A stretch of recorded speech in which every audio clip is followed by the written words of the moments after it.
اللہ رب العزت کا رحمتوں اور برکتوں والا مہینہ رمضان المبارک جلوہ فکن ہونے والا ہے، اور ماہ مبارک کا استقبال کرنا اور اس کا انتظار کرنا یہ حضور نبی کریم صلی اللہ علیہ وآلہ وسلم کے معمولات میں سے ہے۔ رمضان المبارک اللہ رب العزت کا مہینہ ہے، اور اس میں رحمت خداوندی خوب دل کھول کر برستی ہے، اور یہ نیکیوں کا موسم بہار ہے۔ اتفاق یہ ہے کہ اب ویسے بھی موسم بہار، آپ اپنے ارد گرد دیکھیں کہ سردیوں میں جن درختوں کے پتے گر گئے تھے، اب موسم بہار آنے کے بعد ان کی نئی شاخیں اور کونپنیں نکل رہی ہیں، اور ان پہ ایک نیا سبزہ آ رہا ہے اور پھول اگ رہے ہیں، اور پرندے بھی چہکتے ہیں، مہکتے ہیں، پھول مہکتے ہیں، پرندے چہکتے ہیں، ایک رونق سی بن جاتی ہے۔ انسانی جسم اور انسانی دل و دماغ پہ بھی موسم بہار کی ایک تر و تازگی اور ایک خوشگواری کا احساس ہوتا ہے۔ اسی طرح رمضان المبارک کا یہ رحمتوں اور برکتوں والا مہینہ جب آتا ہے تو اس میں بھی نماز روزے کی صورت میں، ذکر اذکار کی صورت میں، درود پاک کی صورت میں، تلاوت کلام پاک کی صورت میں، کئی طرح کی جو ایمان کا درخت ہے اس پہ شاخیں آنا شروع ہو جاتی ہیں،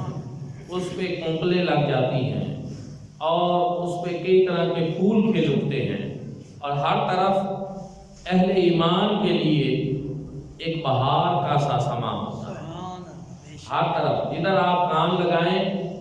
آپ کو تلاوت کلام پاک کی صدا سننے کو ملتی ہے۔ کسی وزیر کا بنگلہ ہو یا کسی فقیر کی کٹیا ہو، ہر طرف سے قرآن مجید سننے کو ملتا ہے۔ دوستان ذی وقار، یہی وجہ ہے کہ رمضان المبارک میں وہ لوگ جو عام دنوں میں بھی نیکی نہیں کرتے، عبادت نہیں کرتے، کرنی چاہیے، اگر سست ہو جاتے ہیں، رمضان المبارک آتا ہے وہ چست ہو جاتے ہیں، گناہ گاروں کے قدم اللہ کے گھر کی طرف اٹھنا شروع ہو جاتے ہیں، اور انسان سوچتے رہ جاتا ہے کہ یہ مساجد کی رونقیں بڑھ گئیں، مدارس کی رونقیں بڑھ گئیں، خانقاہوں کی رونقیں بڑھ گئیں، گھروں میں بھی تلاوت کلام پاک ہو رہی ہے، ہماری مائیں بہنیں بھی قرآن مجید فرقان حمید کی تلاوت کر رہی ہوتی ہیں۔ یہ ایسا کیا ہوا، یہ انقلاب کیسے آ گیا کہ ایک دم جو ہے یہ رونقیں ہمیں دیکھنے کو ملی؟ تو اس کا جواب یہ ملتا ہے کہ رمضان المبارک کا برکتوں اور رحمتوں والا مہینہ، جس کی وجہ سے یہ اتنی بڑی تبدیلی رونما ہوئی اور اتنا بڑا انقلاب جو ہے یہ ہر سال آتا ہے، اور یہی وجہ ہے کہ اتنے خاص مہینے کا حضور نبی کریم صلی اللہ علیہ وآلہ وسلم انتظار فرماتے، صحابہ کرام انتظار فرماتے، اس کا استقبال کرتے، اور اس مہینے کی آمد پہ حضور علیہ الصلوۃ والسلام مبارکباد جو ہے باقاعدہ وہ دیا کرتے۔ حضور نبی کریم صلی اللہ علیہ وآلہ وسلم نے فرمایا کہ تم شعبان المعظم کی گنتی رکھا کرو، اس کو گنا کرو شعبان کے دنوں کو، تاکہ تمہیں رمضان المبارک کا مہینہ اس تک پہنچنا آسان ہو جائے، اور تمہیں پتہ چل جائے کہ اب رمضان المبارک جو ہے وہ آ رہا ہے، اور اس میں اتنے دن رہ گئے ہیں، اور اب چاند طلوع ہو رہا ہے۔ اور حضور علیہ الصلوۃ والسلام رمضان المبارک کا چاند دیکھ کر بھی دعا فرماتے اور مبارکباد عطا فرماتے۔ امام سیوطی نے ایک حدیث پاک کے بعد یہ اسپیشلی اور خصوصی نوٹ لکھا کہ حضور علیہ الصلوۃ والسلام نے مرحبا بہی اہلن کے الفاظ بھی استعمال فرمایا رمضان المبارک کے لیے، اس سے پتہ چلتا ہے کہ رمضان المبارک کی مبارکباد دینا یہ بالکل درست بات ہے۔ اس لیے اہل ایمان جو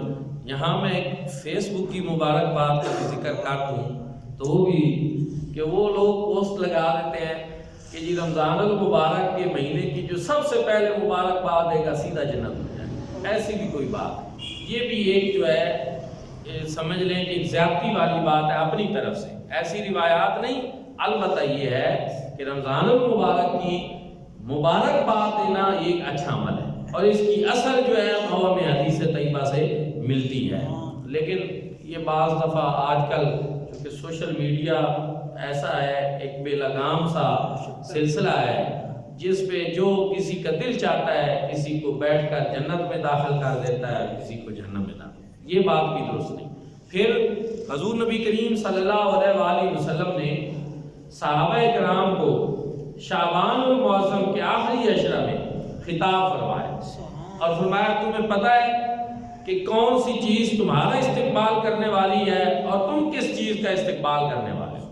صحابہ کرام نے عرض کی یا رسول اللہ شاید ہماری کسی دشمن سے جنگ ہونے والی ہے۔ یعنی حضور صلی اللہ علیہ وسلم کی گفتگو کا یہ انداز جو تھا یہ ذرا روٹین سے ہٹ کر تھا اور اس میں ایک جوش اور جذبہ بھی تھا، تو صحابہ کرام سمجھے کہ شاید ہماری کوئی جنگ کے لیے تیاری ہونے والی ہے، تو انہوں نے عرض کیا رسول اللہ شاید کسی دشمن سے جنگ ہونے والی ہے؟ حضور صلی اللہ علیہ وسلم نے فرمایا نہیں، بلکہ تمہارے لیے رمضان المبارک کا مہینہ اور وہ شہر مبارک مہینہ آ رہا ہے کہ جس کی راتوں میں قیام اللہ رب العزت نے نفل بنایا ہے اور جس کے دل کا روزہ اللہ پاک نے فرض فرمایا اور جس میں نفل جو ہے ان کا ثواب فرضوں کے برابر کر دیا جاتا ہے اور جس میں فرضوں کا ثواب جو ہے وہ 70 گنا بڑھا دیا جاتا ہے اور اس میں ایک رات ایسی ہے جو 1000 مہینے سے بہتر ہے اور اس میں اللہ رب العزت جتنے اہل قبلہ ہیں یعنی قبلہ کی طرف منہ کر کے نماز پڑھنے والے ہیں، اللہ رب العزت ان سب مسلمانوں کی بخشش اور مغفرت فرمائے۔ اتنا ہی پیارا مہینہ جب آ رہا ہو جس کے اتنے فضائل ہوں، جس کی اتنی اہمیت ہو، تو پھر اس کی مبارکباد دینا بھی بنتی ہے، اس کا انتظار کرنا بھی بنتا ہے، اس کا استقبال کرنا بھی بنتا ہے اور اس کی آمد پہ خوش ہونا بھی بنتا ہے۔ حضور نبی کریم صلی اللہ علیہ وآلہ وسلم نے ارشاد فرمایا اگر میری امت یہ جان لے کہ رمضان المبارک کی کتنی فضیلت ہے تو ساری زندگی تمنا کرے کہ ہم روزوں سے ہی رہیں، ساری زندگی رمضان ہی رہے پھر، تو اس وجہ سے اتنا خیر اور برکت کا مہینہ وہ جلوہ فغان ہونے والا ہے۔ تو اہل اسلام کو چاہیے کہ وہ اپنی تیاری کریں، ذہنی طور پہ تیار ہوں اور اس کے لیے اپنے بچوں کو اپنے گھر والوں کو آگاہ کریں کہ رمضان المبارک کا خیر اور برکت والا مہینہ جو ہے وہ آ رہا ہے، نزول قرآن کا مہینہ ہے، عبادات میں تیزی کا مہینہ ہے۔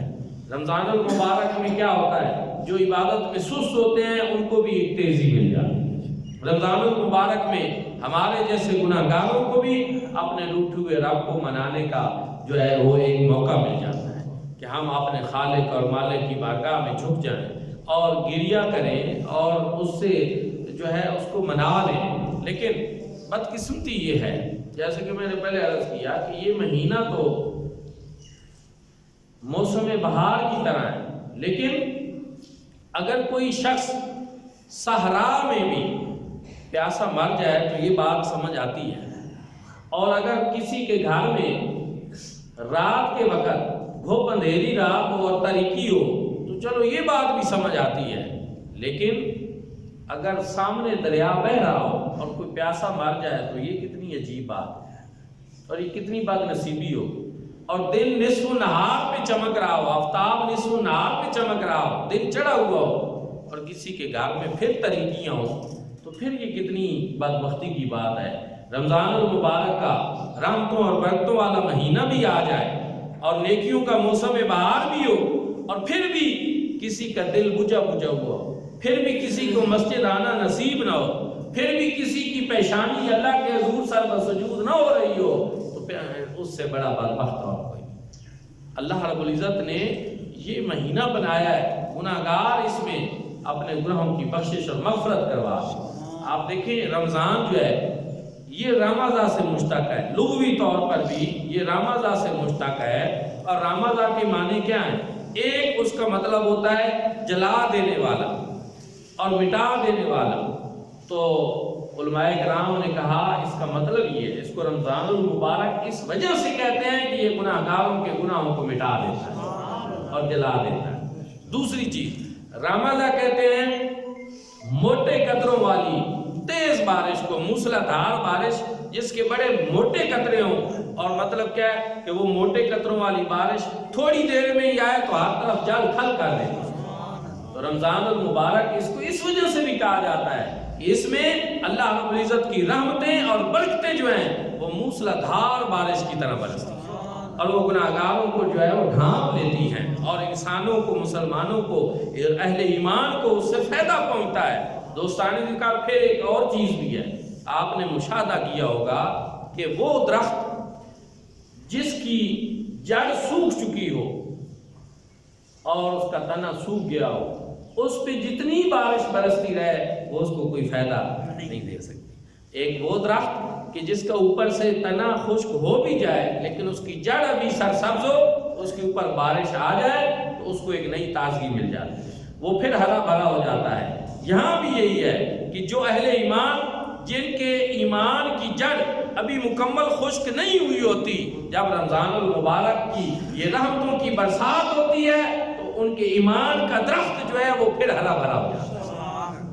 شجر ایمان پھر ثمربار ہو جاتا ہے۔ اور وہ بد نصیب کہ جن کے ایمان کی جڑ ہی خشک ہو جائے، پھر ان پہ جتنی بارش برستی رہے پھر ان کو کوئی فائدہ نہیں ہوتا۔ اور ہم دیکھتے بھی ہیں کہ کتنے ایسے ہیں بدبخت جو رمضان المبارک کے مہینے جیسے رحمتوں اور برکتوں والے مہینے میں بھی جن کو نہ نماز کی توفیق ہوتی ہے، نہ تراویح کی توفیق ہوتی ہے، نہ روزہ رکھنا نصیب ہوتا ہے۔ یہی وجہ ہے حضور نبی کریم صلی اللہ علیہ وآلہ وسلم کا وہ فرمان آپ کو یاد ہوگا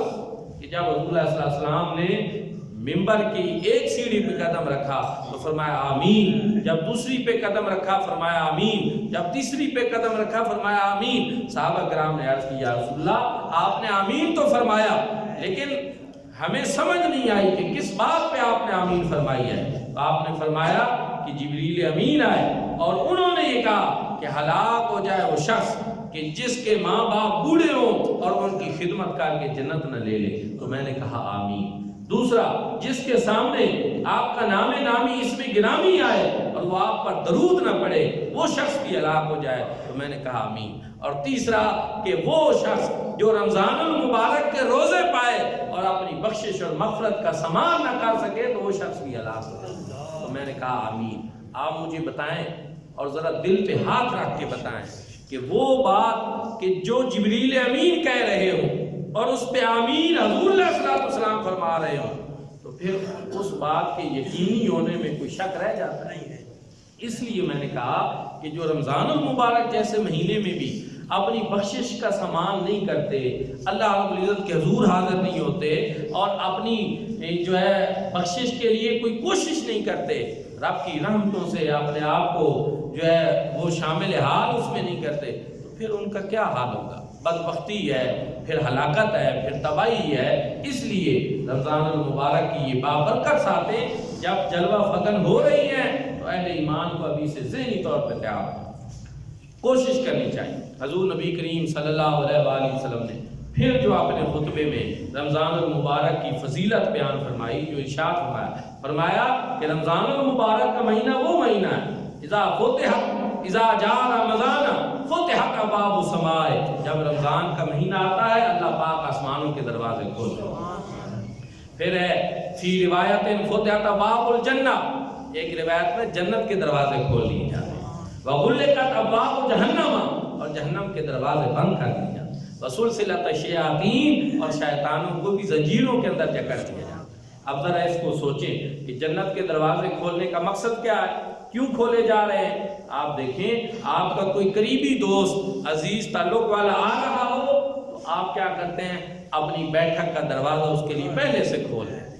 آپ آگے بڑھ کر اس کا استقبال کرتے ہیں، اس کو یہ پیغام دینا مقصود ہوتا ہے کہ ہم آپ کے آنے پہ خوش ہوئے ہیں، ہمیں راحت پہنچی، آپ آئے ہیں، تشریف لائے ہیں، ہمیں بڑی خوشی ہوئی ہے۔ تو رمضان المبارک میں اہل ایمان کے لیے، روزے داروں کے لیے اللہ رب العزت آسمانوں اور جنتوں کے دروازے کھول کر یہ پیغام دیتے ہیں کہ میرے بندو، میں نے تو تمہارے لیے اپنی جنتوں کے دروازے کھول دیے، اب تم بھی آتے ہو کہ نہیں آتے؟ غور کریں یہ کون ہے؟ ہمارا خالق اور مالک ہے، جو اتنا مہربان، جو اتنا کریم اور جو اتنا رحیم ہو گیا ہے کہ اس نے اپنی جنت کے دروازے کھول کر ہمیں ایک پیغام دے دیا ہے کہ میرے بندو، میں نے تو تمہارے لیے اپنی جنتوں کے دروازے کھول دیے اور میں نے اپنی جہنم کے دروازے بھی بند کر دیے۔ کیونکہ اللہ رب العزت کو اس بات پہ خوشی نہیں کہ لوگ لازمی اس کی جہنم میں جائیں، وہ جہنم بھرنے سے خوش نہیں ہوتا، وہ تو یہ چاہتا ہے کہ میرے محبوب کریم صلی اللہ علیہ وسلم کی امت ہے، یہ کوئی کوشش کرے، کوئی اپنی بخشش اور مغفرت کا بہانہ بنائیں اور میں ان کی بخشش اور مغفرت کروں۔ اس لیے اللہ رب العزت جہنم کے دروازے بھی بند کر دیتا ہے۔ لیکن ہم یہ دیکھتے ہیں کہ پھر بھی کچھ لوگ ایسے ہوتے ہیں جو رمضان المبارک میں اس بند دروازے پہ بھی جا کر ٹکریں مارنے کی کوشش کرتے، پھر بھی باز نہیں آتے۔ اور پھر کیا ہے؟ تیسری چیز ایک ہوتا ہے کہ انسان خود کچھ چیزیں کرتا ہے، ذاتی اس کی خواہش، ذاتی اس کی کاوش ہوتی ہے، اور ایک یہ ہے کہ انسان ہے، اس کے ساتھ جہاں اس کا نفس ہے وہاں اس کے ساتھ ساتھ ایک شیطان بھی ہے، وہ اس کا ازلی اپنی دشمن بھی ہے، اور وہ کوشش کرتا ہے، دل کر رہا ہوتا ہے نماز پڑھوں، شیطان کہتا ہے نہیں ابھی تھوڑی دیر اور سو لے، ابھی ٹائم باقی ہے، کوئی وہ ایسی بات کر دیتا ہے، وسوسہ ڈال دیتا ہے، بندہ وہ نیکی کرنے سے رہ جاتا ہے، یا گناہ کے اوپر آمادگی کے لیے شیطان بندے کو گناہوں کو حسین کر کے پیش کرتا ہے کہ یہ لے، اس میں بڑی لذت ہے، یہ کام کر لے۔ تو شیطان بھی ایک حقیقت ہے جو انسان کا ازلی اپنی دشمن ہے، بہلاتا ہے، پھسلاتا ہے۔ رمضان المبارک میں اللہ رب العزت انسان کے اس ازلی اپنی دشمن کو بھی جو ہے وہ پابند سلاسل کر تاکہ اس کا برائی کے لیے کوئی راستہ باقی نہ رہے، یہ اچھائی کی تلاش میں ہو، یہ خیر اور برکت کی تلاش میں ہو، یہ میری رحمتوں کی تلاش میں ہو، اور وہ ساری چیزیں جو اس کو میرے راستے پہ میری طرف آنے سے رکاوٹ بنتی ہیں، وہ سارے راستے اور دروازے اللہ رب العزت بند فرما وہ لکھا تباب جہنم، جہنم کے دروازے بند، وسلسلۃ الشیاطین، اور شیطانوں کو زنجیروں کے اندر جکڑ دیا جائے۔ اب بھی دیکھیں، اور پھر اہل ایمان کے لیے یہ تو بڑی خوشی کی بات ہے کہ اللہ رب العزت جب رمضان المبارک آنے لگتا ہے تو جنت کو آراستہ فرما دے، جنت کی ہر سال روزے داروں کے لیے سجاوٹ کر دی جاتی ہے، اور جنت وہاں جو ہے اس بات پہ خوش ہو رہی ہوتی ہے کہ یہ تیاری اس لیے ہو رہی ہے کہ میرے اندر روزے داروں نے آنا ہے، اور حوریں، بہشتی حوریں، وہ اپنے اس روزے دار کے لیے جس نے اس کا خامد بننا ہوتا ہے، وہ وہاں پہ خوش ہو رہی ہوتی ہیں اور دعائیں کر رہی ہیں۔ یہ سارا اہتمام اللہ رب العزت کی طرف سے ایک روزے دار کے لیے ہوتا ہے، خوش نصیب شخص کے لیے ہوتا ہے، سعادت مند شخص کے لیے ہوتا ہے جو رمضان المبارک میں اللہ رب العزت کی یہ جو رحمتوں کی سیل لگی ہوتی ہے اس سے فائدہ اٹھانا، یہ اس کی خاص فضل و کرم والی چیزیں ہوتی ہیں۔ اور یہی وجہ ہے روزہ دار کو کہا گیا کہ روزے دار جو ہے جب روزہ رکھتا ہے تو وہ جہنم اور اس بندے کے درمیان، روزہ دار کے درمیان ایک خندق کھود دی جاتی ہے، اور وہ 500 میل کی مسافت سے اس جہنم سے اور دور کر دیا جاتا ہے۔ اللہ رب العزت جس مہینے میں اتنی رحمتیں اور برکتیں فرماتے ہیں، اپنے بندوں کے اوپر اپنی رحمتوں کی برسات فرما دیتے ہیں، بندوں کو بخشنا چاہتے ہیں، اور رمضان المبارک کی ہر رات اللہ رب العزت آسمان دنیا پہ نزول جلال فرماتے ہیں اور اعلان فرماتے ہیں، حل من تائب فاتوب الیہ، ہے کوئی مجھ سے توبہ کرنے والا کہ میں اس کی توبہ کو قبول کروں، حل من سائل فاوتیہ،